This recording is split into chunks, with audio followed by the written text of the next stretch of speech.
From the director of The Man from Toronto and The Hitman's Bodyguard, Patrick Hughes brings us War Machine, starring Alan Ritchson, Courtney, Esai Morales, Dennis Quaid, and many more. This sci-fi action thriller was actually pretty interesting to watch, very cut and dry and straightforward, very entertaining, a little bit of plot holes and some minor issues, but overall a great time to watch. So let's get into it.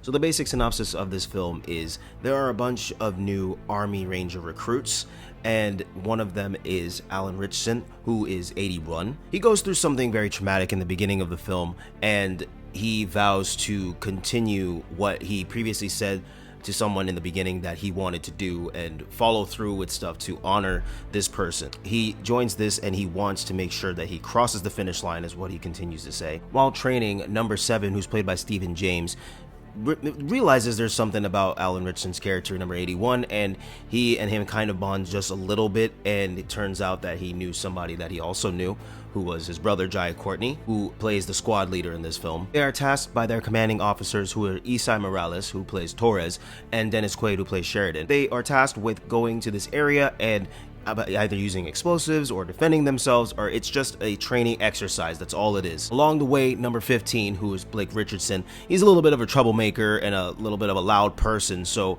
he has a very vibrant personality. Him being in the group is very interesting, especially what happens later on. The recruits get to where they think they're supposed to be going, which where they were commanded to. Turns out everything is not at all what it seemed, and that's not where they were supposed to be. And so this war machine that is there starts going haywire after they, used explosives on it, and it just starts doing any and everything possibly horrible that you can think of.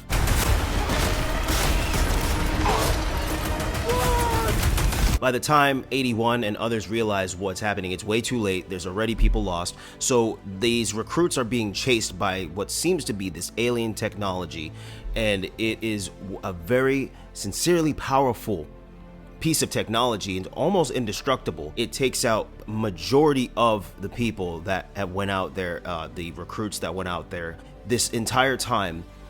Number 81, number 7, 15, and many others, including Alex King, who plays number 44, and Kenyon Longsdale, who plays number 60, and it's crazy to see him in this, and pretty cool to see him in this, especially because he also played Kid Flash in the Flash TV show, the CW series. These recruits are just being chased, and they don't know what to do. They're firing everything they can at this thing, and nothing is working, nothing's taking it down. The way how it scans things, it's damn near impossible to avoid. Throughout the film, we go through several different scenarios and situations trying to figure out how to take this thing out or even just get away from it safely. As I was saying, this film is pretty cut and dry. That's the basic synopsis. We're following these new recruits that are being chased by this highly advanced technological war machine that's just decimating any and everything in its path, especially if it sees you as a living threat or just living in general. It seems like it was just gonna fire on you. Overall, I'd say this film was quite entertaining. There are a few plot holes and issues. Even though it's not a bad film, it just kind of takes away from it a little bit, and we just don't really get some answers to some things, especially towards the end of the film. We see what happens with the recruits and the actual base itself and this entity, war machine, alien technology, all the above. We see what happens in the finality of everything, and there's more questions than answers. I'd say that's where the film kind of failed a little bit, was a little bit of exposition or lack thereof.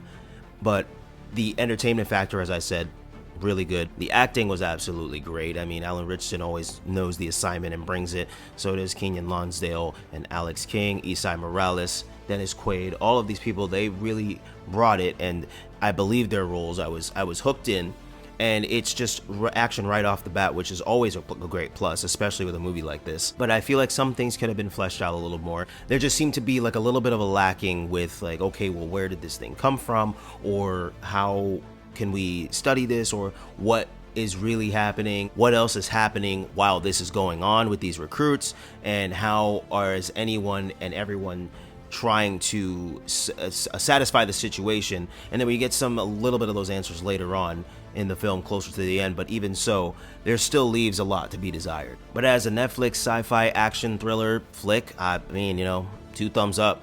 It was very entertaining, I can tell you that. I was never bored. I wasn't necessarily confused at any point, but I just wish there was a little bit more exposition with some characters because of the way how they were and they carried themselves, and a little bit more exposition on this actual war machine, this alien tech. Like where could this possibly have come from? Who could have sent it if somebody did send it? Who designed it? You know, obviously we're not going to get all those answers in one film, but it would have been nice to at least see maybe something on another planet or in space or somewhere, even on Earth, that they just made this thing, sent it out somewhere, they have contact on another planet. We don't know the realm of this world. Like, obviously it's supposed to be like a real life thing, but we don't know like what this universe is supposed to be, even if it's supposed to be anything. That, you know, about a sequel, I'm not really sure, based off how it ended and what really transpires throughout the whole film.